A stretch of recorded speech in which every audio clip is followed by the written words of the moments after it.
अब देखिए कि अमेरिका ने अपने जिस पायलट को लगभग 36 घंटे के बाद ईरान से सुरक्षित बाहर निकाला, रेस्क्यू किया, वो असल में मुख्य पायलट नहीं है, बल्कि वो वेपन्स सिस्टम ऑफिसर है। इसे कहते हैं WSO। जो लोग एयरफोर्स के ऑपरेशंस को अच्छी तरह से समझते हैं वो तो इस बात को जानते हैं, लेकिन आज हम आपको एक नई चीज़ बताते हैं।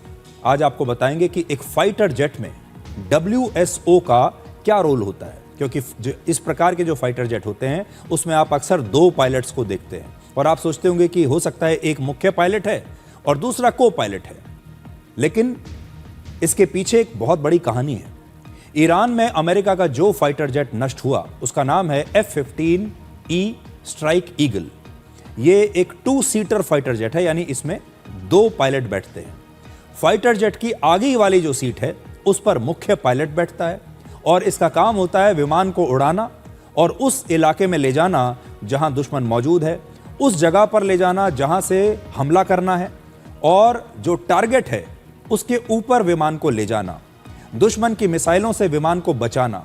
यानी पूरी जो सॉटी है, पूरा जो ऑपरेशन है वो सुरक्षित रहे, उसमें विमान को उड़ाने की जिम्मेदारी, विमान को सुरक्षित रखने की जिम्मेदारी ये सारी मुख्य पायलट की होती है, जो आगे बैठा होता है, जो आप इस तस्वीर में देख सकते हैं। पीछे की सीट पर एक WSO बैठता है और यह विमान के रेडार की मदद से लगातार दुश्मन के लक्ष्यों की तलाश करता है और उन पर मिसाइल और बॉम्ब से हमले की जिम्मेदारी इस WSO की होती है।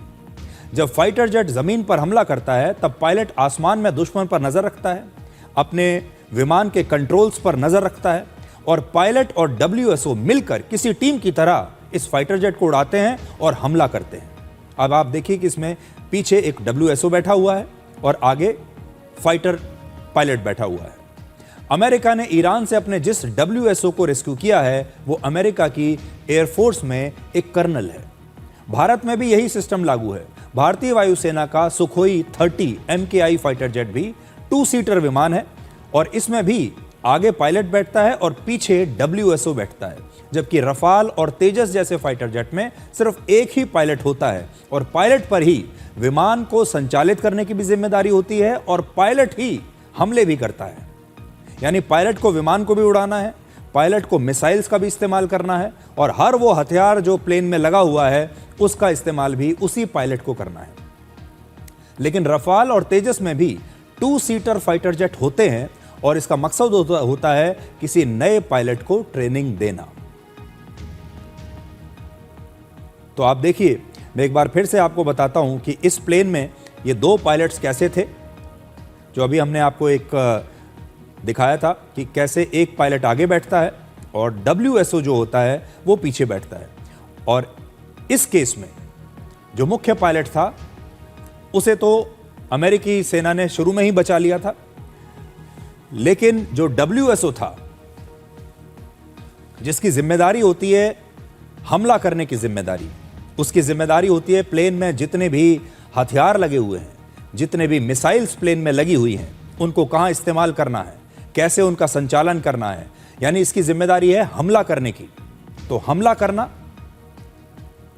और इसी के लिए ये पीछे होता है। और अमेरिका के मामले में ये WSO फंस गया था ईरान की सीमा के अंदर।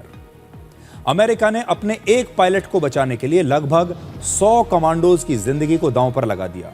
जंग का मैदान हो या दुश्मन का इलाका हो, अमेरिका का एक सिद्धांत हमेशा सबसे ऊपर रहता है जिसे उसकी पूरी सेना फॉलो करती है और इसका नाम है लीव नो मैन बिहाइंड।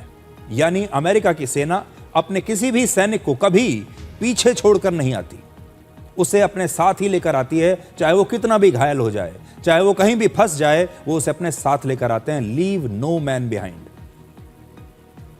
और ये सिर्फ युद्ध का सिद्धांत नहीं है, ये सिर्फ सेना का सिद्धांत नहीं है, इसे आप अपनी जिंदगी में भी उतार सकते हैं।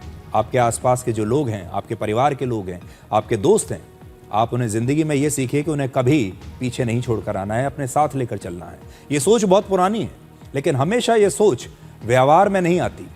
ये अमेरिकी सेना का कोई आधिकारिक नियम भी नहीं है, बल्कि ये अमेरिका की सेना की एक संस्कृति है, ये उनकी कल्चर है।